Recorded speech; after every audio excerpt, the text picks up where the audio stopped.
तो ये 4 प्रकार की भावना हो गई। सब कुछ क्षणिक है, ये पहले वालों ने सोचा, माध्यमिक ने सोचा। सब कुछ दुख है, ये योगाचार। और सब कुछ, सबका लक्षण अपने आप में ही है। मतलब वो जाति को नहीं मानते कि एक लक्षण कर दिया कि गाय ऐसी होती है और फिर उस जाति के जितने भी प्राणी हैं वो सब गाय हैं, ऐसा नहीं। इनके यहाँ हर वस्तु का अपना अपना लक्षण है, ऐसा मानते हैं। तो ये तीसरे हैं, सबका अपने आप में अलग अलग लक्षण है और सब कुछ शून्य है, ये चौथे वाले मानते हैं। जो वही भाषिक हैं ये सब कुछ शून्य मानते हैं। तो पहले वाला जो मत है माध्यमिक शून्यवाद, ये मत नागार्जुन दूसरी सदी से संबद्ध है, जिसके माध्यमिक शास्त्र कारिका के अनुसार संसार असत है, शून्य है। दृष्टा, दृश्य, दर्शन ये सब क्या हैं? स्वप्न जैसे हैं, भ्रम जैसे हैं ये। फिर शून्य का अभिप्राय ऐसा सत है जो चतुष्कोटि का है, सत, असत, सदसत, असन्नासत, ये 4 कोटि का है इनका। तो व्यावहारिक वस्तुएं भी शून्य या असत हैं, ऐसा कहते हैं ये जो व्यावहारिक वस्तुएं सब क्या हैं? असत हैं, ये शून्य हैं। लेकिन उनकी पृष्ठभूमि में ऐसी सत्ता है जो अनुपाधिक है और अविकृत है। पृष्ठभूमि में मतलब चित्त, चित्त को सत्य मानते हैं, क्योंकि चित्त को भी असत्य मान लें तो चित्त से जो सोचा जा रहा है वो भी फिर असत हो जाएगा। तो कह रहा चित्त देख तो रहा है इन वस्तुओं को, चित्त तो सत्य है, लेकिन जिन वस्तुओं को देख रहा है ये क्या है? स्वप्न जैसे हैं, असत हैं ये, ऐसा मानना है इनका। तो माध्यमिक कारिका में कहा गया है न सन न सत सदसन न चाप्य अनुभयात्मकम चतुष्कोटि विनिर्मुक्तम तत्वम माध्यमिका विदुहु। तो शंकराचार्य जी जो हैं उन्होंने भी एक अनुभवात्मक को छोड़ करके बाकी सबको उन्होंने स्वीकार किया। न सत न असत न सदसत, इनको स्वीकार किया। और ब्रह्म की शक्ति को उन्होंने भी माया को कोटि त्रय शून्य कहा। तो जिसके फलस्वरूप जो कट्टर हिंदू हैं वो उनको प्रच्छन्न बौद्ध कहते हैं, छिपा हुआ बौद्ध। तो उनके अनुसार माया क्या है? न सत्य है न असत है, ऐसा विवेक चूड़ामणि में लिखा है ऐसे। दूसरा है योगाचार। योगाचार जो है दिंग नाम धर्म कीर्ति असंग आदि आचार्यों की छत्र छाया में ये संप्रदाय फलता फूलता रहा। इसके अनुसार बाह्य अर्थ तो शून्य है, लेकिन चित्त जो सभी वस्तुओं का ज्ञाता है कभी भी असत नहीं हो सकता, अन्यथा हमारे ज्ञान भी असत हो जाएंगे, ऐसा ही मानते हैं ये भी। मन के द्वारा गृहीत सब पदार्थ धारणा मात्र हैं, माने मानसिक धारणाएं ही बाह्य वस्तुओं के रूप में भ्रमवत दृष्टिगोचर होती हैं। अंदर यदि भूख है तो बाहर व्यक्ति को रोटी दिखाई देती है, अंदर की जो धारणाएं हैं वो ही बाह्य वस्तुओं में दृष्टिगोचर होती हैं, ऐसा इनका मानना है। विषयी ही बाह्य वस्तुओं पर अपनी तत्संबंधी धारणाओं का आरोपण करता है। विषयी माने चित्त, आत्मा को तो मानते नहीं है। चित्त जो है विषयों का सेवन करने वाला, वो अपनी धारणाओं को वस्तुओं पे आरोपित करता है। तो जो ये कहा जाता है ना, जैसी दृष्टि वैसी सृष्टि, तो जैसी धारणा होती है वैसा ही संसार दिखाई देता है। तो ये एक हद तक तो ठीक है, लेकिन इन्होंने तो कह दिया कि बाहर है ही नहीं, बस केवल हमारी धारणाओं की प्रतिछाया मात्र है और है ही नहीं संसार कुछ भी। तो ये जो विचार है, इस विचार में जो अंग्रेज दार्शनिक था बर्कले, हमने पढ़ा था, तो बर्कले से ये मत मिलता है। तो इसका दूसरा नाम विज्ञानवाद भी है, जिसमें विज्ञान या शुद्ध चैतन्य को ही एकमात्र सत्य माना है, कि जो दिमाग में जो धारणाएं हैं, जो ज्ञान विज्ञान है, वो तो सत्य है, और बाहर जो दिखाई दे रहा है वो उसी का प्रतिछाया है, बाहर की चीजें कुछ नहीं है। और सौत्रांतिक क्या मानते हैं? सौत्रांतिक कह रहे हैं कि विशेष संबंध जो है इनके अनुसार मानसिक और बाह्य दोनों पदार्थ सत्य हैं, यद्यपि बाह्य पदार्थों का ज्ञान अनुमान से होता है।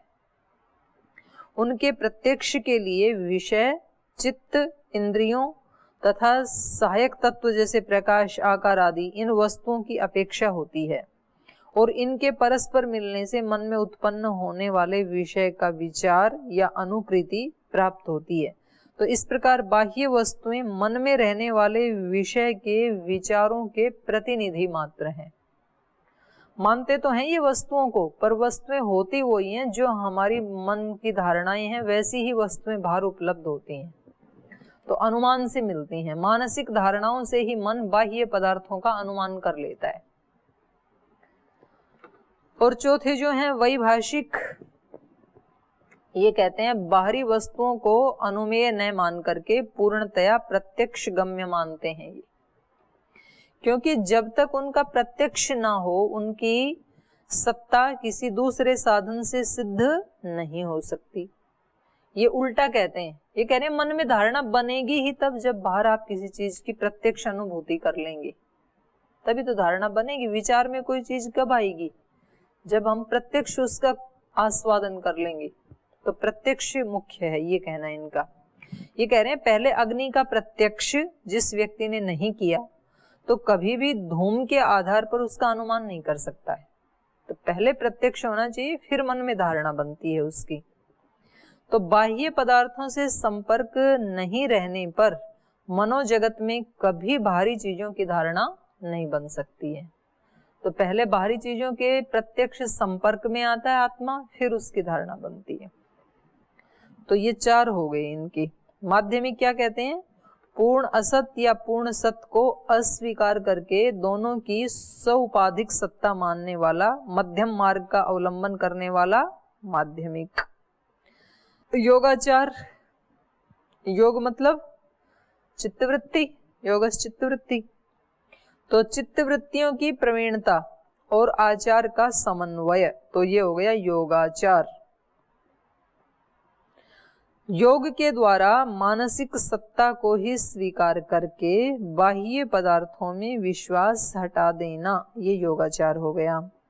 श्रोत्रांतिक सूत्र पिटक है इनका एक ग्रंथ, सूत्र पिटक से संबद्ध।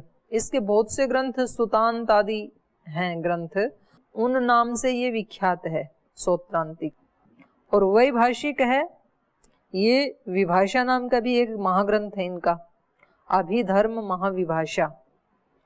तो अभिधर्म महाविभाषा नामक जो ग्रंथ है, इनमें इनके सिद्धांतों का प्रतिपादन किया गया है, इसलिए इस मत का नाम पड़ गया वैभाषिक। अब इनका सारांश एक बार पढ़ते हैं महात्मा बुद्ध के उपदेशों का। वो कह रही हैं, देखो, सर्वस्य संसारस्य दुखात्मकत्वं सर्वतीर्थंकर सम्मतम। ये संसार दुखों का घर है, ये सब तीर्थंकरों का मत है। चाहे वो बौद्ध हैं, चाहे जैन हैं, चाहे वो वैदिक ऋषि हैं, सब ने क्या माना है? संसार को दुख माना है। तो दुखात्मक समझना ये सब शास्त्रकारों का, चाहे वो आस्तिक हैं चाहे नास्तिक हैं, उनका सबका ये सम्मत है। सर्वस्य संसारस्य दुखात्मकत्वं सर्वतीर्थंकर सम्मतम। अन्यथा तन्निवृत्तसु नाम तेषां तन्निवृत्ति उपाये प्रवृत्ति अनुपपत्तेः। अगर दुख नहीं मानेंगे तो तन्निवृत्तसु नाम, उससे निवृत्त होने की इच्छा रखने वालों में, सनंत हो गया, उससे निवृत्ति के जो इच्छुक हैं, तेषाम, उनका, निवृत्ति उपाय, निवृत्ति के उपाय में प्रवृत्ति अनुपपत्ति, प्रवृत्ति नहीं होगी। पहले दुख देखेंगे तब तो उससे निवृत्त होने की बात सोचेंगे। तो सबने ही दुख देखा संसार को। तस्मात् सर्वम दुखम दुखम इति भावनीयम। और वैदिक ऋषि भी यही कह रहे हैं, सर्वम दुखम विवेकिनः। विवेकी के लिए दुख तो दुख है ही, सुख भी दुख ही है, सब कुछ दुख ही दुख है, उसके अलावा और कुछ नहीं। ठीक है। तस्मात् सर्वम दुखम दुखम इति भावनीयम ननु किमवत इति, कह रहे हैं वो दुख किस तरह का है। किमवत इति पृष्ठे, ऐसा कोई पूछे तो दृष्टांत कथनीय इति, तो कोई दृष्टांत कहना चाहिए तो दृष्टांत कथनीय इति चेत माँ एवं। तो कह रहे हैं ऐसी बात नहीं है, कोई पूछे कि किस तरह का होता है ये दुख, कोई उदाहरण तो कहिए। तो कह रहे हैं माँ एवं स्वलक्षणानां क्षणानां क्षणिकतया सा लक्षणा भावात् एतेन सदृशम अपरिमिति वक्तुम अशक्यत्वात्। कह रहे हैं कि ऐसे मत कहो कि वो संसार के सुख क्षणिक हैं। किसी साधारण लक्षण के अभाव में ये कहना संभव नहीं है कि इनके समान ये दूसरा है। माने उदाहरण दे के फिर हम कहें ना कि वो दुख कैसा है, तो कोई कहे कि जी ये दुख ऐसा है कांटा चुभने जैसा, तो कह रहे ये नहीं कह सकते, क्योंकि सारे पदार्थों को ये क्या मानते हैं? स्वलक्षण। कोई किसी के जैसा नहीं है, क्योंकि ये जाति तो मानते ही नहीं है। ऐसा माना ना इन्होंने, एक एक वस्तु का अपना अलग अलग है, तो किसकी किससे तुलना करें? तुलना कर ही नहीं सकते। सबके अलग अलग लक्षण हैं, सबके अलग अलग आइडेंटिटी है। तो इसलिए कहा स्वलक्षणानाम क्षणानाम, स्वलक्षण वाले हैं और क्षणिक हैं। तुलना तो तब करें जब वो एक दो क्षण रुके चीज, तो दिखाएं कि इसका जैसा है। स्वलक्षणानाम क्षणानाम क्षणिकतया सा लक्षण अभावात, उसमें सलक्षणता का अभाव होने से, उपमा का अभाव होने से, एतेन सदृशम अपरिमिति, सदृशता की अपरिमिति है, सदृशता मिलेगी ही नहीं कि इसका जैसा है। इसलिए वक्तुम अशक्यत्वात्, ये दुख कैसा है ये कह नहीं सकते हैं, बस दुख दुख जैसा ही है। ततः स्वलक्षणम स्वलक्षणम इति भावनीयम, इसलिए दुख कैसा है? दुख दुख जैसा ही है, अपने ही जैसा है, बस ये मान लेना चाहिए।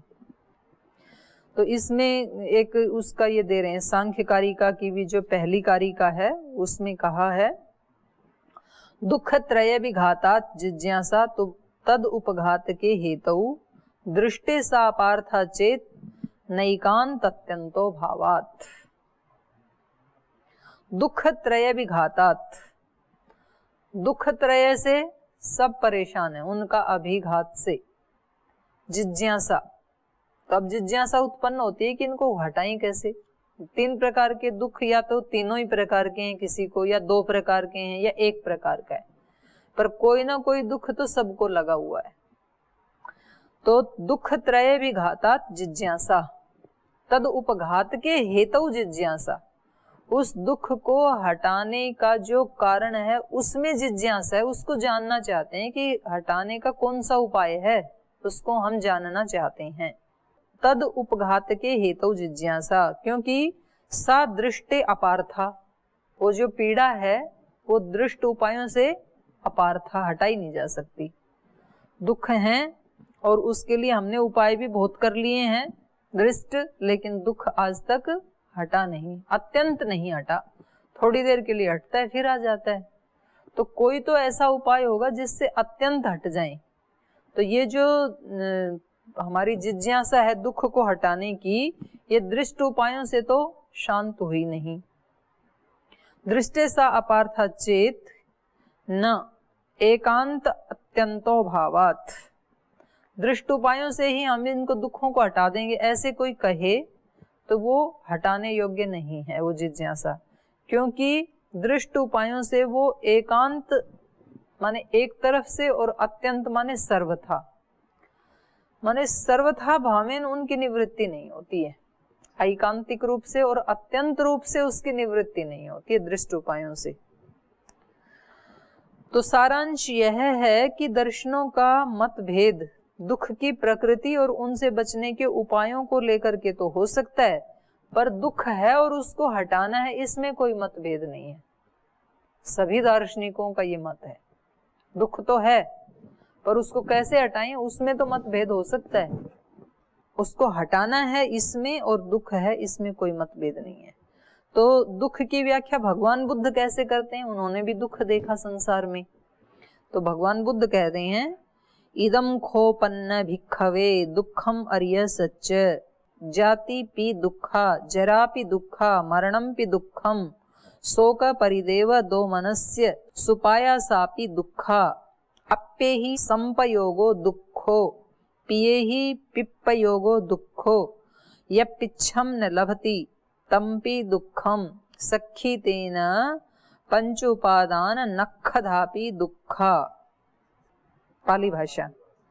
हे भिक्षुको, ये दुख प्रथम आर्य सत्य है। आर्य सत्य माने श्रेष्ठ सत्य। पहले दुख को तो समझ लो, ये सर्वमान्य सत्य है कि दुख है ये संसार। हे भिक्षुको, यह दुख प्रथम आर्य सत्य है।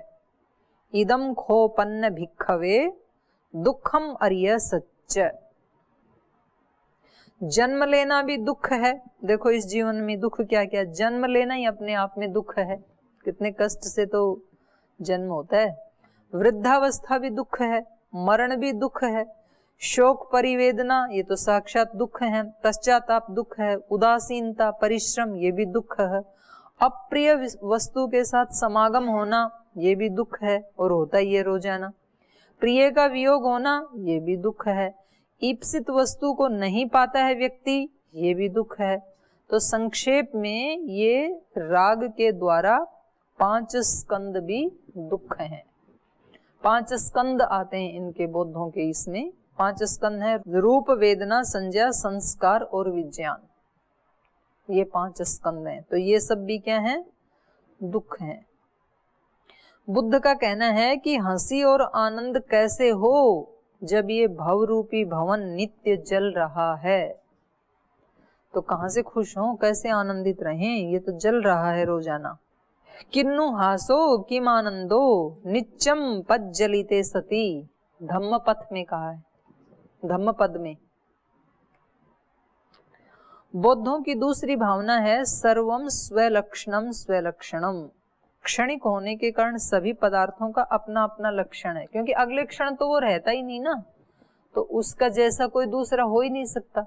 तो सब पदार्थों का अपना अपना लक्षण है, ये इनका दूसरी भावना है इनकी। सामान्य को ये मानते नहीं, सामान्य मतलब जाति, जाति को तो मानते नहीं है, जिससे कि उन क्षणिक पदार्थों को भी किसी समान धर्म के द्वारा लक्षण का विषय बनाकर साधारण लक्षण दे सकें, ऐसा तो है नहीं। तो वस्तुओं के स्वलक्षण होने के कारण 2 पदार्थों में सादृश्य नहीं दिखलाया जा सकता। इस पर उंगलियों का दृष्टांत दिया जाता है कि जैसे उंगलियां कभी समान नहीं होती किसी की भी, ऐसे भी 2 पदार्थ कभी समान नहीं है। एतासु पंच स्वभासिनीषु प्रत्यक्ष बोधे स्फुटमंगलीषु साधारणम रूपम अवेक्षते यह श्रृंगम सिरसी आत्मने ईक्षते सह। सभी पदार्थों के क्षणिक होने के कारण ज्ञाता को भी 2 क्षण नहीं ठहर सकता, ज्ञाता भी वो भी क्षणिक है, जानने वाला भी। तो वो अगर ठहरे तो वो कहे कि ये तो वही चीज है जो मैंने 1 क्षण पहले देखी थी, तो खुद ही चेंज हो गया, जानने वाला भी और वस्तुएं भी क्षणिक है सारी। 5 स्कंद इनके बौद्ध धर्म के, बौद्ध दर्शन के मुख्य वो हैं, चित्त और उसके विकार हैं ये 5 स्कंद। सोयम चित्त चैतात्मक स्कंध पंचविधो। चित्त और चैतात्मक माने चित्त के विकार, चित्त और चित्त के विकार के रूप में ये 5 स्कंद हैं। पंचविधो रूप विज्ञान वेदना संज्ञा संस्कार संज्ञक। 5 स्कंद क्या है, रूप विज्ञान वेदना संज्ञा संस्कार। तत्र रूप्यन्त एभि विषया इति रूप्यन्त इति च व्युत्पत्त्यः स विषयाणि इंद्रियाणि रूपस्कंद। जिनसे विषयों का निरूपण होता है, विषयों का निरूपण होता है वो क्या है, इंद्रियां, और जो निरूपित होते हैं वो क्या है, विषय। तो ये रूप स्कंद हो गया। और विज्ञान स्कंद क्या है, प्रवृत्ति विज्ञान का प्रवाह, जो हमारी प्रवृत्ति है उसका ज्ञान और उसका जो प्रवाह है उसको विज्ञान स्कंद कहा। और केवल यही स्कंद चित्त है या चित्त के विकार हैं। पहले कहे गए इन दोनों स्कंदों के संबंध में उत्पन्न सुख दुख आदि की प्रतीतियों का प्रवाह, जो हमें सुख दुख आदि की प्रतीति होती है, सुख आया फिर नष्ट हो गया, फिर उसका जैसा दूसरा सुख आया वो भी नष्ट हो गया, तो ये प्रवाह चलता है। जो हमें सुख की अनुभूति होती है ना किसी चीज में, तो होता तो वो सब क्षणिक ही है, पर जितनी देर वो प्रवाह चलेगा उसको हम सुख कह देते हैं। तो ऐसे दुख सुख दुख की प्रतीतियों का प्रवाह ये है वेदना स्कंद, जिसकी हम अनुभूति करते हैं। तो गो इत्यादि शब्दों को व्यक्त करने वाले ज्ञानों का जो प्रवाह है वो है संज्ञा स्कंद, क्योंकि व्यवहार तो वो भी करते हैं ना, बौद्ध भी तो वो कहते हैं ये गो है। अब उनसे पूछे कि ये गो कैसे हो गई, मतलब वो तो क्षणिक मानते हैं ना सबको, तो ऐसा व्यवहार कैसे करते हैं वो, तो इसको वो संज्ञा स्कंद कहते हैं। कह रहे एक जो पहले गो थी वो नष्ट हो गई एक क्षण के बाद, उसने अपने जैसी गो को उत्पन्न कर दिया दूसरी को, फिर दूसरे वाली भी नष्ट हो गई, उसने तीसरी को कर दिया। तो ये एक प्रवाह चल रहा है और वो प्रवाह जितने साल रहेगा, 10 साल 20 साल, उतने दिन हम उस प्रवाह के उस को क्या कहेंगे, गो कहेंगे। तो ये संज्ञा स्कंद है इनका। और वेदना स्कंद पर आधारित राग द्वेष आदि क्लेश, मद मान आदि उपक्लेश और धर्म अधर्म, ये सारे हैं संस्कार स्कंद। तो 5 स्कंद हो गए, रूप स्कंद, विज्ञान स्कंद, वेदना स्कंद, संज्ञा स्कंद, संस्कार स्कंद। अब ये कह रहे हैं 4 आर्य सत्य इनके बौद्ध मत के। ये हैं तदिदम सर्वम दुखम दुखायतनम दुख साधनम च इति भावयित्वा तन्निरोध उपायम तत्वज्ञानम संपादयेत। तो ये 4 जैसे वैदिक या आयुर्वेद शास्त्र के 4 सत्य हैं हमारे, हे हेतु, हान हानो उपाय, रोग रोग का हेतु, आरोग्य आरोग्य के उपाय। तो ऐसे ये कह रहे हैं तदिदम सर्वम दुखम, तो ये सब क्या है, संसार दुख है। दुखायतनम, दुख का आधार है। दुख साधनम च इति भावयित्वा, ऐसी भावना करके, तन निरोधोपायम, उसके निरोध का उपाय, तत्व ज्ञानम, निरोध का उपाय है तत्व ज्ञान, संपादयेत, उसका संपादन करना चाहिए। अतः एव उक्तम दुख समुदाय निरोध मार्गाश्चत्वार आर्य बुद्धस्य अभिमतानि तत्वानि। इसलिए कहा दुख समुदाय, दुख मतलब हे हम दुखम अनागतम, हमारे यहाँ भी ऐसे ही कहा जाता है। तो हे दुख है और उसका हेतु क्या है, समुदाय। कहीं तो समुदाय शब्द आता है, कहीं तो समुदाय आता है, ये है उसका कारण। और निरोध, उस दुख का निरोध कर देना, ये क्या है, हान। और निरोध मार्गः, वो निरोध का मार्ग उपाय क्या है, वो क्या हो गया, हानोपाय। हे हेतु, हान हानोपाय। तो ये इनके 4 तत्व हैं। तो इसको हटाने के लिए ये क्या कह रहे हैं, ये कह रहे हैं 12 आयतन की पूजा करनी चाहिए, ये उपाय है। दुख है ये तो सबको मालूम ही है, दुख का हेतु क्या है, उसको शाश्वत मानना संसार को, और उपाय क्या है, 12 आयतन पूजा श्रेयस करी इति बौद्ध नये प्रसिद्धम। बौद्ध लोग कहते हैं 12 प्रकार के जो ये आयतन है इनकी पूजा करो। 12 आयतन क्या हैं, अर्थानुपार्जय बहुशो 12 आयतनानि वै परितः पूजनीयानि किम अन्यै इह पूजितैहि। ये कह रहे हैं कि बहुत सारा अर्थान उपार्जय, अर्थों का उपार्जन करके, धन कमा करके, बहुश बहुत सारे धन कमा करके, बहुश अर्थान उपार्जय 12 आयतनानि वैहि परितः पूजनीयानि, बहुत सारा धन कमा करके इन 12 आयतनों की पूजा करनी चाहिए। किम अन्यै इह पूजितैहि, इनके अलावा और पूजा करने की आवश्यकता, देवी देवताओं की पूजा करने की जरूरत नहीं है। वो क्या है 12 आयतन, ज्ञानेन्द्रियाणि पंचैव तथा कर्मेन्द्रियाणि च मनोबुद्धि इति प्रोक्तम 12 आयतनम बुधैहि। 5 ज्ञानेन्द्रियां, 5 कर्म, बुद्धि और मन। तो इनकी पूजा का मतलब है इनसे सम्यक कर्म करना। 12 की 12 इंद्रियों से ठीक कर्म कर लो और आपको कोई पूजा करने की जरूरत नहीं है। ये है द्वादश आयतन की पूजा।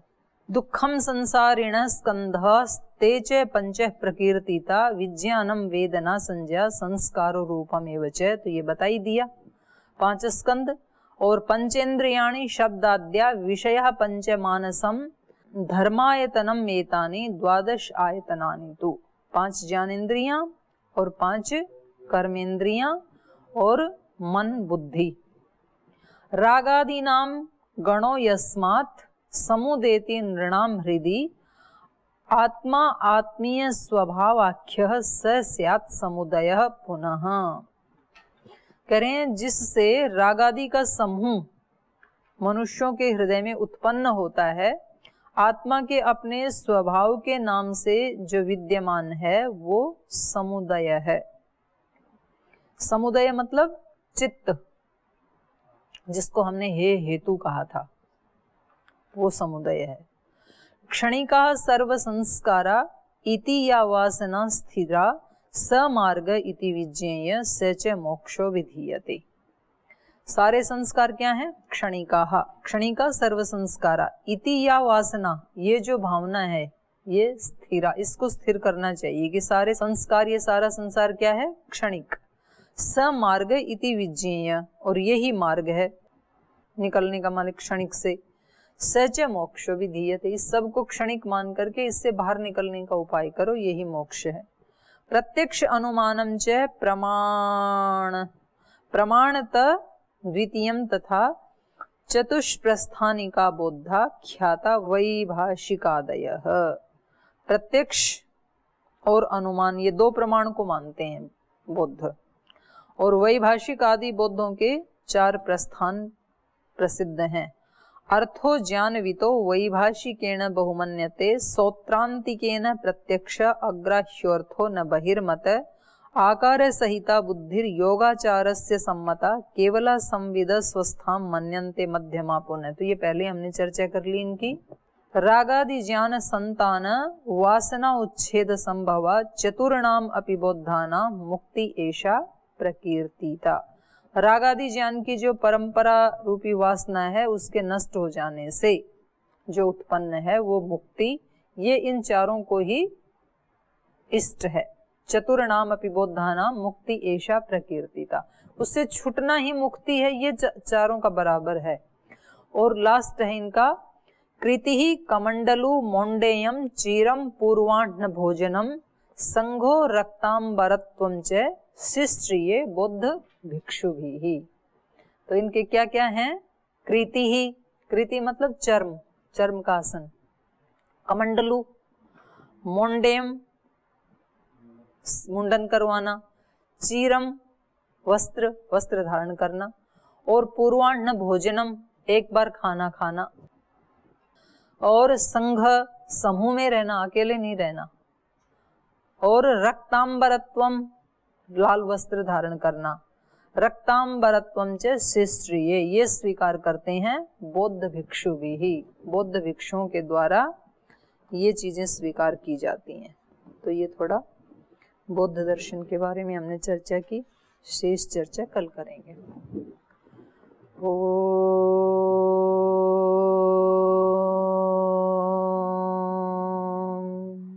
शांति शांति शांति। श्री गुरुभ्यो नमः।